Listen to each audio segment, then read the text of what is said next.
9% শতকরা 9 ভাগ।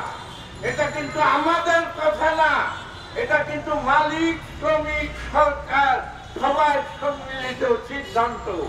কিন্তু জায়েন্ট স্টারের ওই কুলাঙ্গার মালিক 9% ইনক্রিমেন্ট তো দিচ্ছেই না। সে বলছে আমরা বেতন বাড়াতে পারবো না, যদি তোমাদের পোষায় কাজ করো, না হলে তোমাদের জন্য দরজা খোলা। বন্ধুরা, এই কারখানায় নারী শ্রমিকদের যে ম্যাটারনিটি লিভ সেটি দেওয়া হয় না। এই কারখানায় শ্রমিকদের যে বাৎসরিক যে ছুটির টাকা সেটা দেওয়া হয় না। এই কারখানায় শ্রমিকেরা ট্রেড ইউনিয়ন সংগঠিত করতে পারেন না। আর এগুলার প্রতিবাদ করলেই ওই মালিক উনি বলে দেন তোমাদের পোষাইলে পোষাবে, আর না পোষাইলে গেটটা খুলে আসে চলে যাও।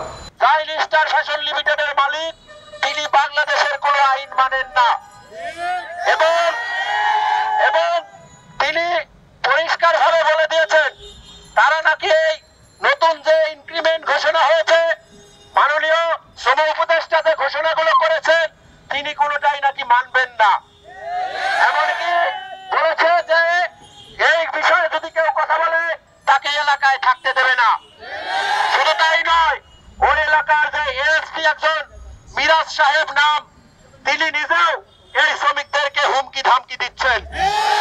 তিনি বলছেন কারখানার মালিক যেভাবে চালাবে সেভাবে তোমাদের চলতে হবে, শ্রম আইনের কোনো কথা বলতে পারবে না, যেভাবে ফ্যাক্টরি চালাবে, যদি না পোষায় চলে যাবা, যদি কোনো কথা বলো তোমাকে এলাকায় থাকতে দেওয়া হবে না। এমনকি বলেছেন যে ওনাকে নাকি কোনো কোথাও চাকরিও নিতে দিবে না, ওনাদের নাকি ব্ল্যাক লিস্ট করে দেবেন। একজন সরকারি কর্মকর্তা হয়ে একজন মালিকের কিভাবে দালালি করেন আপনি? আপনার তো হিসাব করা উচিত। এই আমাদের সাধারণ নাগরিকদের ট্যাক্সের টাকায় কিন্তু আপনাদের বেতন হয়, আর আপনারা কিভাবে আপনি এই সাধারণ নাগরিকদেরকে হুমকি দেন?